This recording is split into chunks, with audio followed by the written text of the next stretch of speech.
Welcome to The Worthy House, where we offer reality-focused writings on a variety of topics, but often on history, politics, and in general on human flourishing in a post-liberal future. I'm Charles, the maximum leader of The Worthy House. On communitarianism. Not everyone buys my belief that we are fast heading, in America, to some combination of the works of John Rambo and Francisco Franco. After all, it'd be more pleasant to all just get along. Good beer, good food, good times. Those things seem a lot more attractive to everyone, including me. True, such hopeful imaginings have more than a little in common with M. Night Shyamalan's The Village, where moderns retreat into an idyllic pre-modern existence and are protected from the horrors outside, until they're not. But if a pleasant future is indeed possible without first undergoing some traumatic societal purgatory, it might be achieved through what is generically called communitarianism, so that is what I want to examine today. Every decade or so, optimists crop up who see a revival of communitarianism in America. Usually this is perceived as a path to healing our divisions. In the 1990s, Amitai Etzioni was prominent. He got a lot of play during the Clinton administration and tried to develop communitarianism into a type of political program. That met with little success, probably because the program was confusing and people were so busy chasing internet riches, there seemed little need to be nicer or closer to each other. Communitarianism has gotten occasional attention in the past 20 years, including from Jonathan Haidt in his Durkheimian attempts to bridge political chasms, but references to it have gotten more frequent since November 2016, usually from well-meaning centrists appalled at the divisions that have followed Trump's election. The most prominent of these is David Brooks, compliant House conservative of the New York Times.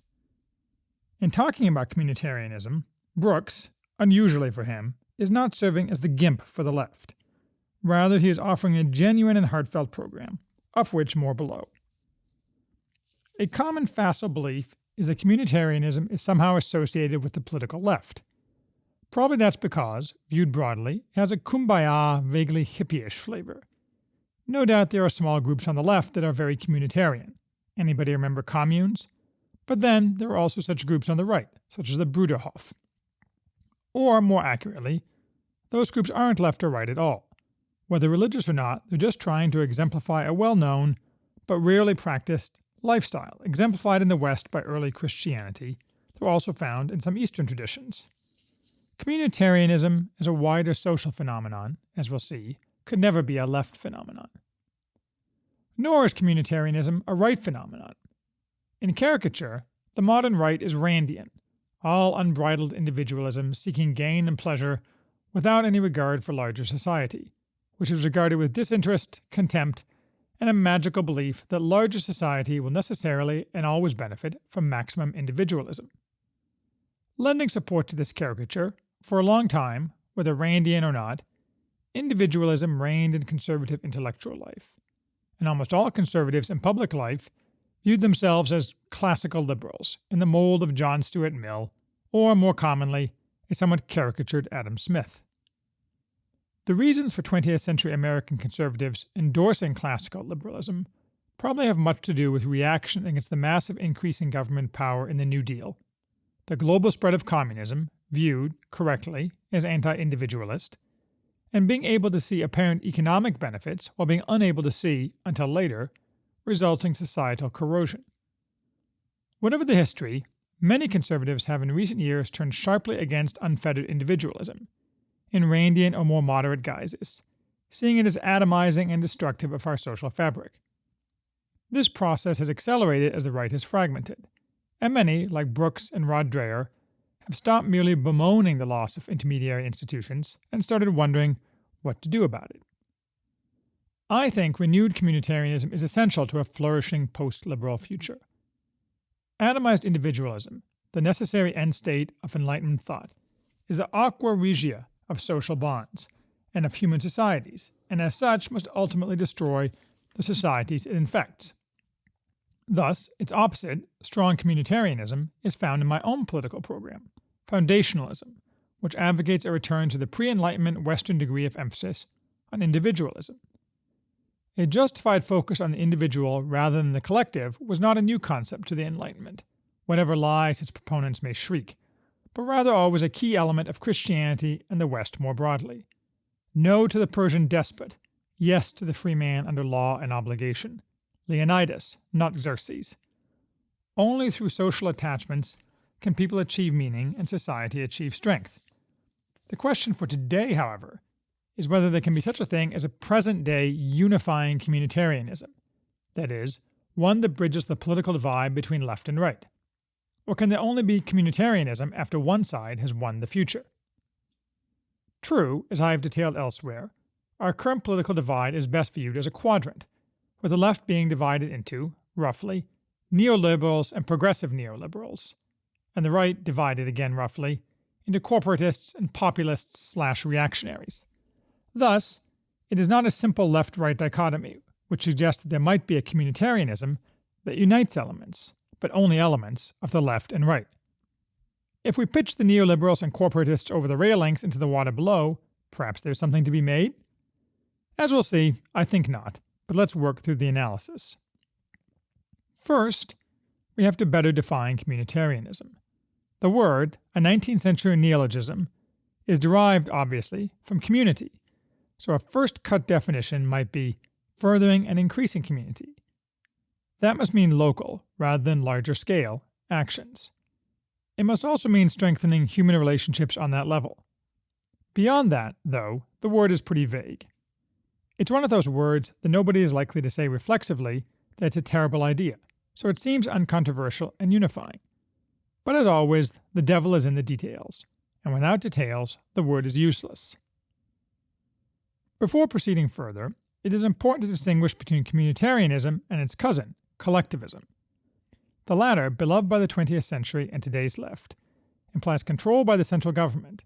The former, subsidiarity and local, largely non-governmental, control.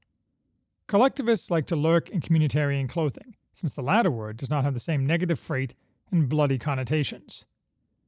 This crucial distinction is exemplified by Hillary Clinton's famous, if little read, book, It Takes a Village. What Clinton meant was that the eponymous village, that is, the federal government, should remove the raising of children from the local level, and especially from their parents. That's collectivism. Communitarianism in this context would be if the parents could raise their children in any way they wanted, subject only to local strictures, mostly derived from church and extended family, and the state and federal governments would be utterly and totally indifferent to the specifics of the child's raising. So, to get some details about what real communitarians think today, let's turn back to David Brooks. In Brooks's mind, communitarianism is about relationship building and weaving the social fabric. Okay, but that doesn't help with a more precise definition, or what matters more, agreement on what applied communitarianism means. Brooks has written a book and started an organization called Weave, the Social Fabric Project. Its tagline is, "The Weaver movement is repairing our country's social fabric, which is badly frayed by distrust, division, and exclusion. People are quietly working across America to end loneliness and isolation and weave inclusive communities. Join us in shifting our culture from hyper-individualism that is all about personal success to relationalism that puts relationships at the center of our lives." We can ignore that relationalism is not a word, and then in two sentences using two versions of the current high cant word of the left, inclusion, is disturbing. What we see here, a little clearer, is advocating attempts to rebuild community, with an implicit acknowledgement that something has been lost. What is not explicitly acknowledged is that until quite recently America was very, very good about building and maintaining community, and it is only since the 1960s, or perhaps the 1950s, that community has been destroyed, though erosion started earlier. The most obvious broad effect of this is the destruction of intermediary institutions, first noted by Robert Nisbet in The Quest for Community in 1953, and most fully documented by Robert Putnam in Bowling Alone. More recently, Yuval Levin has examined the phenomenon from a dispassionate angle combining history and politics in The Fractured Republic. The narrow individual effects are as Brooks summarizes. Few would disagree that we've lost something valuable. The question is, what to do? Brooks's Weave project has ambitious goals. If you can change the culture, you can change behavior. If you can change how people think they should live, then you can change the whole society. Social change happens when a small group of people find a better way to live and the rest of us copy them. That happened in the 1960s, that happened with the feminist movement, and so what Weave is about is trying to change the culture around the Weavers that are already existing. There are millions of them. They're a movement that doesn't know they're a movement. This is somewhat incoherent, most of all because Brooks nowhere adverts that the social change he seems to regard as a positive in the recent past, feminism in the 1960s, are shining examples of the destruction of communitarianism, if they were not its main cause. Failure to acknowledge that suggests a crucial blindness, and calls for movement and change are stock meaningless terms beloved of politicians. To try to understand further what Brooks is pushing, I watched a long video from April 2019, in which Brooks gave a keynote address to a conference hosted by the Global Philanthropy Institute.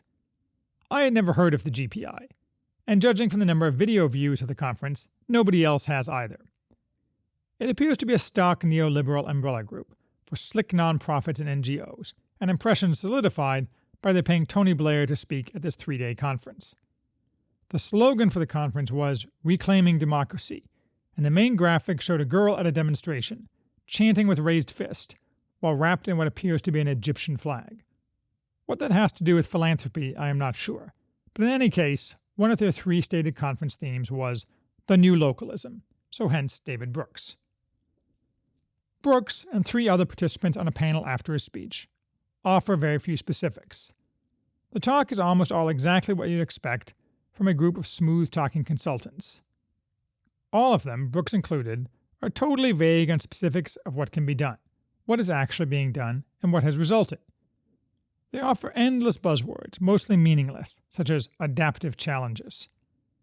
The only person who offered any specifics at all was Ann Stern, who runs a multi-billion-dollar, community-centered nonprofit in Houston. She repeatedly emphasized that equity was their main focus, with their examples being better public education for the poor and giving free legal services to illegal immigrants so they can stay in Houston and get what they are entitled to. None of the panelists batted an eye when Stern lectured that we mustn't actually focus too much on the local, since how do we enhance the support of the state and national policy is necessary to local success.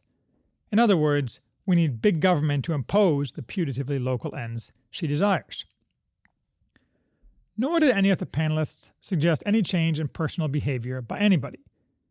Dan Cardinale, who runs something called Independent Sector, talking of education again, noted, amid a wash of consultant speak, that loving relationships are what really change kids.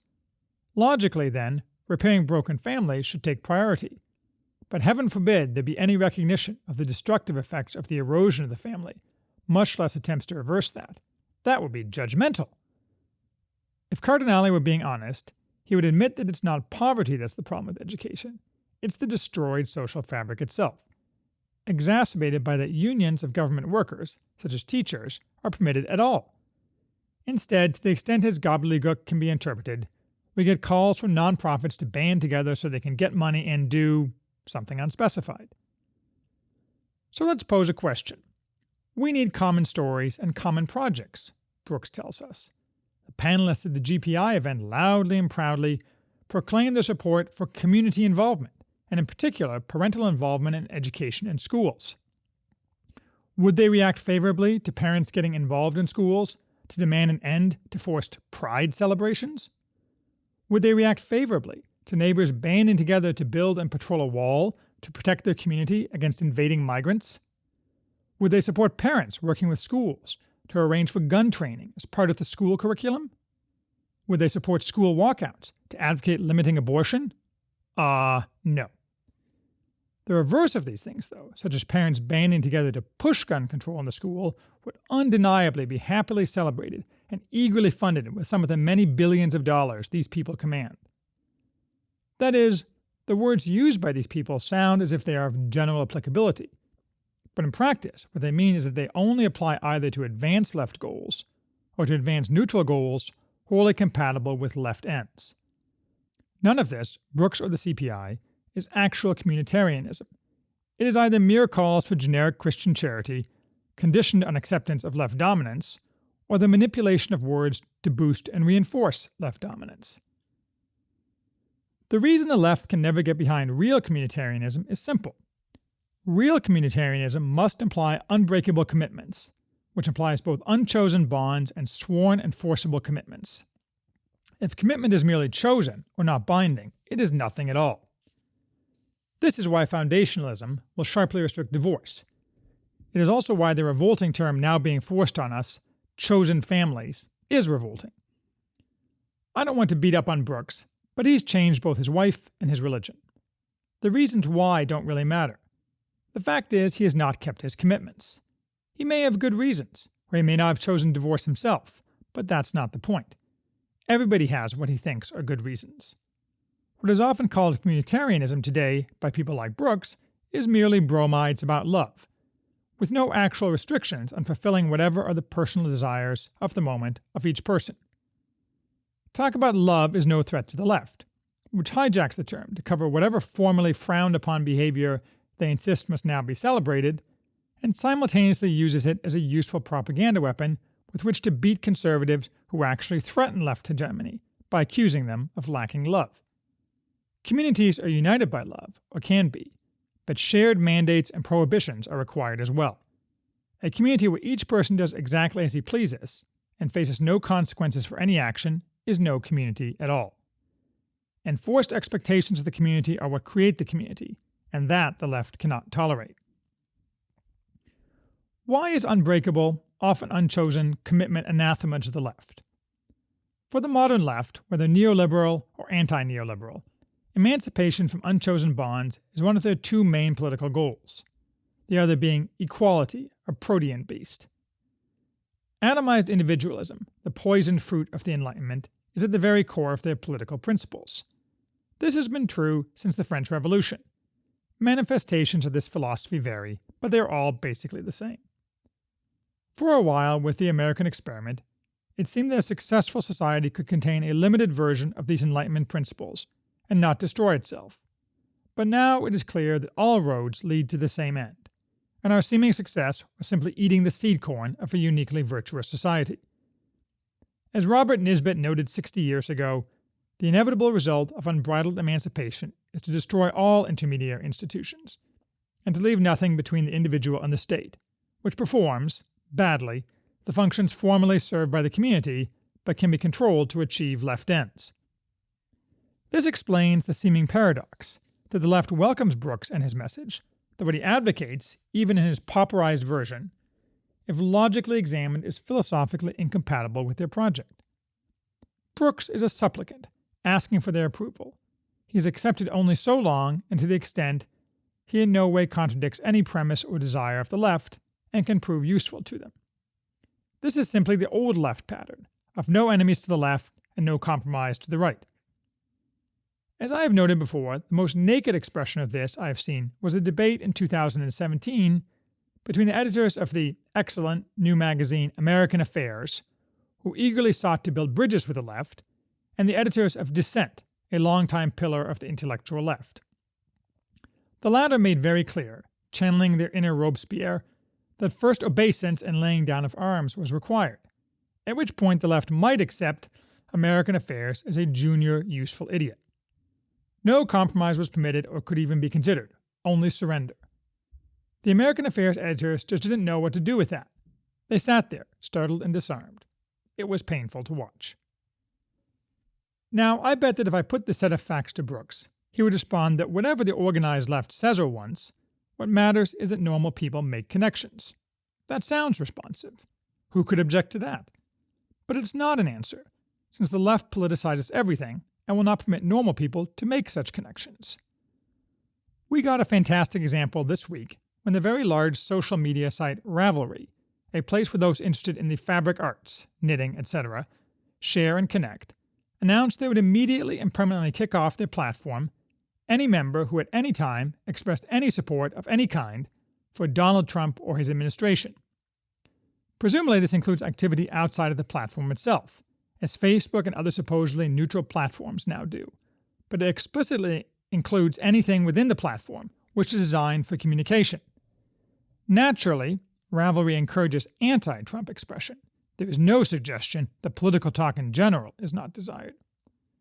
So, when Brooks says that people need to make connections, the left responds they may make connections if they publicly agree with the left on everything and agree to be totally ruled by the left. Otherwise, they are to be punished by society and the government and cast into the outer darkness. In the communitarianism of the left, believing Christians, say, for example, bakers, or anybody else not fully on board with the left's program, can never be permitted to exist in the community. Brooks might then respond that the dissent editors, or Ravelry, don't actually represent the left, and there are millions of people on the political left aching to make connections. Aside from that there is no evidence of this, that's irrelevant. When every organ of power on the left takes a particular position without any pushback or complaint from the rank and file, it's impossible to argue that position isn't representative of the left as a whole. Making connections can therefore only mean compliance with and obedience to their positions. I'm sure David Brooks is a very nice man. That's what Rod Dreher keeps telling me, anyway. But he's a blind patsy. If he ever dared to actually offer something that threatened or contradicted what the left demands, they would instantly gut him, flay him, and wear his skin as a cape. This basic dishonesty of the left, masking totalitarianism within sweet-sounding words, frequently crops up when the left is trying to impose its will. Another example is the repeated demand for a national conversation on whatever issue is important to the left at the moment. It is painfully obvious to even the village idiot that the use of this is Orwellian, since what is desired is the very opposite of a conversation. Rather, what is demanded is compliance to immediately and strongly moving the political needle to the left, often aided by the base use of some emotionally wrenching event. When the left uses the term communitarianism, it is exactly the same rhetorical maneuver, one in which what matters is the end goal and getting and using the power to obtain that goal.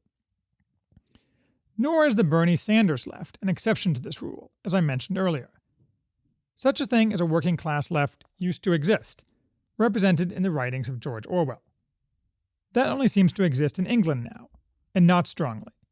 The Bernie Sanders left wants not opportunity for the working man, and a shift of power from capital to labor, but more government power to redistribute a supposedly static economic pie. At the same time, they are strongly committed to emancipation, not a concern of the working man. It is the emancipatory left wearing a slightly different guise. Thus, there will be no cooperation in building community with any substantial element of the left, which, no matter what happens, isn't going to be any part of a reborn communitarianism. But communitarianism of the right isn't aborning either. Right communitarians don't have the guts to do what it takes, which is push their program through without the left and over the objections of the left. Oh, there seem to be right communitarians, not just Brooks, but people like the Senators Ben Sasse and Mike Lee, or Arthur Brooks of the American Enterprise Institute. All those men have written recent books on the topic. They're patsies too, though. They're tolerated or even lionized by the left, for now, because they do not actually suggest, much less insist upon, any areas, any at all, where individual choice should be limited. Instead, they attack the left's political enemies and are praised in the New York Times book review section.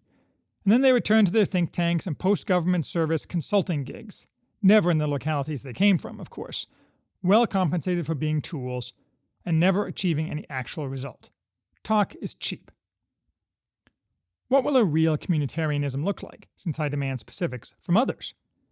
It will involve a radical devolution of power. Here are some semi-random examples of it in practice.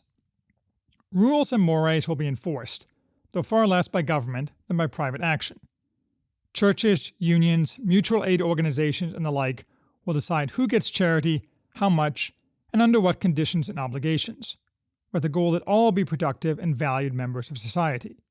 Schools and other parents will unhesitatingly act in loco parentis. State and federal government will be permitted to say nearly nothing at all about how a community runs itself. Bad behavior, from drunkenness to wife-beating, will be punished by the community. Good behavior will be rewarded by the community. Divorce will be extremely difficult. The elderly will be integrated into their families and the larger community and looked after with love, not warehoused in living centers. Abortion will be rigorously criminalized. Killing the young destroys the community and is the epitome of selfish individualism. Different, though not wholly different, roles for men and women will be strongly encouraged. Blurring those roles, and especially making two-income families the norm, destroys the community. The rich will feel and execute on a duty to those not rich. Chain stores and excessive internet use will be discouraged, the former by law and the latter by social pressure.